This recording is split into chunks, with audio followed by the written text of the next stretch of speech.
6 months ago, I was working two minimum wage, really not so great jobs, and I always thought that no one really cared about the things that I was interested in. And these past few months of my channel just exploding in growth and popularity have been incredibly surreal for me. So, needless to say, I owe you all a very heartfelt and sincere thank you.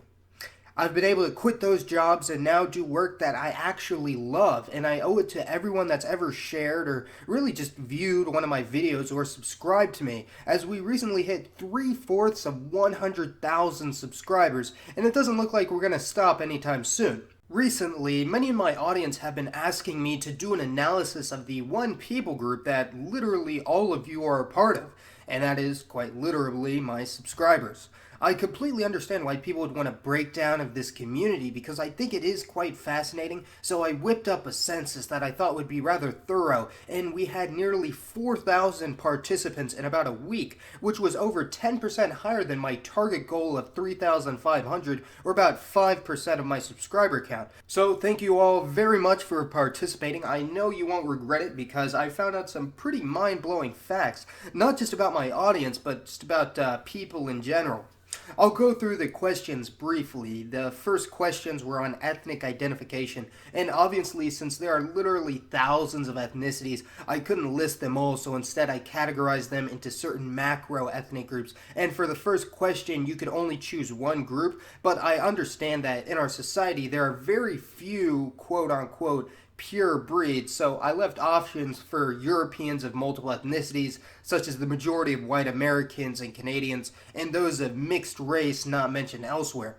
For instance, for those of you who don't know, I have a very diverse array of ancestry, but my dad's dad is of German descent, and my last name is German. I speak a good bit of German, so ethnically I identify as German first and foremost. However, I'm also very proud of my other heritage, and don't neglect the fact that I'm also part Black, Iranian, Irish, and Scottish. So for the first question, I checked off mixed race, while the second question allowed you to check off any and all boxes that you desired. So I checked off Iranian, Black, Germanic, and Celtic. I think this was a pretty good system modeled after our own US Census, but greatly expanded. But if I were to change a few things, I would add a separate category for those of Baltic ancestry, and I would also probably separate Anglos from the Germanic category, simply because many Englishmen and Anglo-Americans don't really consider themselves to be Germanic, and they are quite different. I think a lot of people were slightly confused by the second question on ethnic identification, which allowed for multiple groupings, as nearly 10% skipped this option, so don't sweat it if you didn't do it. For the third question, I asked for religious affiliation and was certain to include virtually every religion or lack thereof that I could think of. But someone brought up a good point, and that was that I didn't allow for an option for those that practice two religions at the same time, such as a minority in Nepal that practice both Hinduism and Buddhism, or in Japan with Buddhism and Shintoism. Next, I asked for sexual orientation, political leaning, and in conjunction with that, asked for ideological affiliation, and lastly, I asked for marital status. Now, for a look behind the scenes, I have subscribers from almost every single country on Earth, other than a handful in sub-Saharan Africa, such as Mali, Niger, or South Sudan. I honestly think the YouTube system might be glitched a bit because I have plenty of subscribers from these neighboring African countries, and I find it pretty hard to believe that the subscriber counts for those countries hasn't gone up to at least one. About 43% of my subscribers are American, so I will admit many of my videos are slightly American-centric, and this is followed by the UK, India, Canada, Australia, Germany, the Philippines, Brazil, and Malaysia, and most of my other subscribers are from other places in Europe, Asia, or Latin America. Astonishingly, over 91% of my audience is male, only about 9% are female, and I do know that this number used to be a lot higher in the past, but I think this is a consequence of my channel shifting from talking about people to talking about history. The average age for my subscribers is 33 years old, with less than 4% being under the age of 18 or above the age of 65, and the younger they are, the more likely they are to be male. Now, on to the results of the census. I will admit the results are probably slightly skewed depending on the video I put out at the time. For instance, after I released my video on Filipino Americans, as you can expect, the amount of people identifying as Southeast Asian on the census also greatly increased. but I think I got a somewhat accurate snapshot over the week. By combining these into the generally accepted racial categories, about 59.7% are of European origin, 8.9% are East or Southeast Asian, 8.5% are non-white Latinos, 5.3% are South Asian, 5.1% African, 4.6% Middle Eastern, 2.4% Jewish, and 0.8% are Amerindian, Pacific Islander, or Romani, and a pretty low amount actually, only about 4.7% are multiracial. However, this last category doesn't include Latinos of mixed race like mestizos, and also of note is that nearly 20% of whites also claimed a secondary race that was non-white, especially Native American, so most likely the multiracial percentage is much higher than implied. I think most people will find the religion category to be a bit more interesting, as a majority of people actually claim to be irreligious, although only 19% claim to be atheist. Here's where things get confusing, as many claim to be culturally a part of a religious group, but non-practicing, and this was especially common for Jews, Buddhists, and Hindus actually, while Muslims were the most likely to be religious. Only around 1/3 of my audience are practicing Christians, mostly Catholic and Protestant, 4.9% are practicing Muslim, 2.6% are members of neo-pagan European religious groups, which does seem very high. 1.7% are Hindu, 1.2% are Jewish, 2.9% practice another smaller religion, and 34% are irreligious, but not strictly atheists.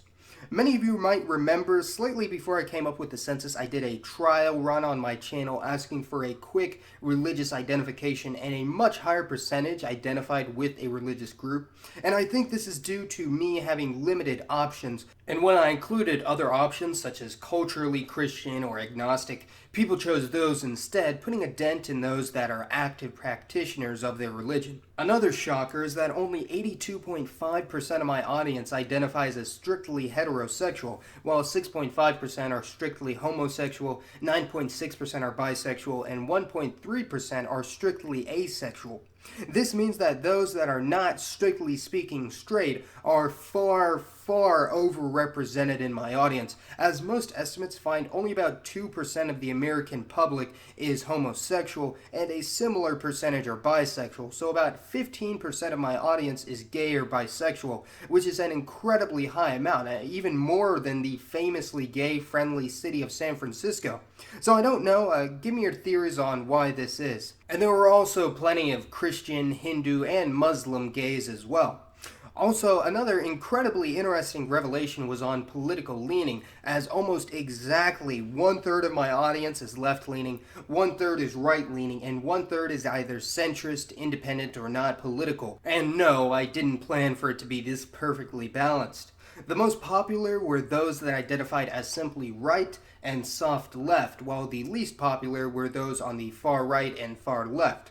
Obviously, I do have my own opinions that I've shared in the past, so I will admit I'm not always objective, as there are many political and social nuances that I don't know about or understand, but I do learn more every video I make. I do try very hard to be as unbiased as possible, which has resulted in some people telling me that I've become too politically correct, so I guess you just can't please everyone.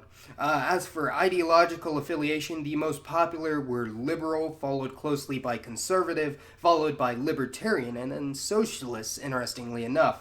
This section wasn't perfect, as I didn't include every political ideology known to man, and sublabels such as Democrat have many implications depending on what country you're in.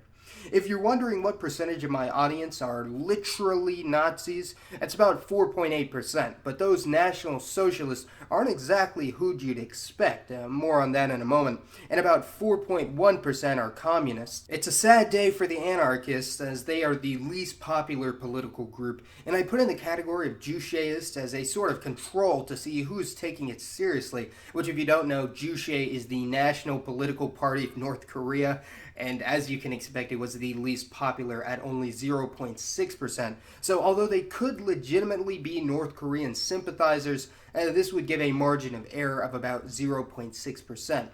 What's really helpful about the website I used is that you can filter results by previous responses, so I was able to see the political leanings of various groups. Whites were slightly more likely to lean right than other groups, and this was doubly true for white Christians and even non-white Christians, while this is what the political affiliation for Hindus, Muslims, and atheists looks like. As I suspected, those that identify with European neo-paganism had a strong proclivity to identify as far right, more than any other group, although I'm not entirely 100% sure why.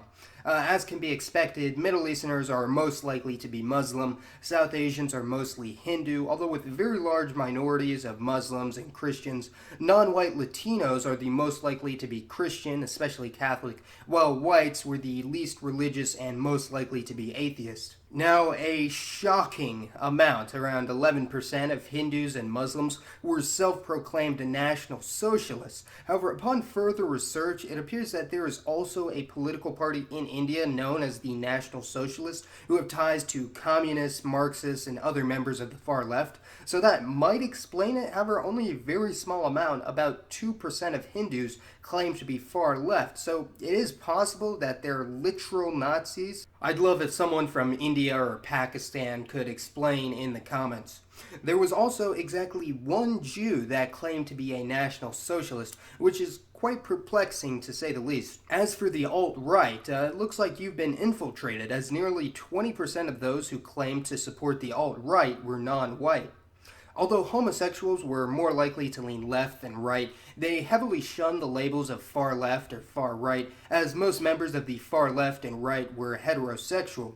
As for the question on marital status, I was actually quite surprised to see that 85% of my audience had never married, especially considering the average age is 33, and most Americans, and especially those around the world, are married before the age of 30. And additionally, there was virtually no correlation for political affiliation regarding marital status.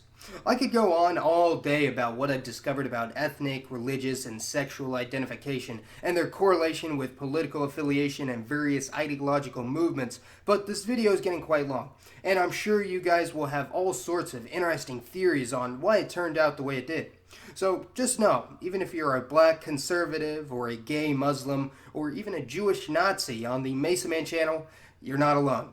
Although for the Jewish Nazi one, you probably are alone. Thank you so much for watching and supporting the channel. Merry Christmas, Happy Hanukkah, and all that. And as always, this has been Mason, and I'll see you next time.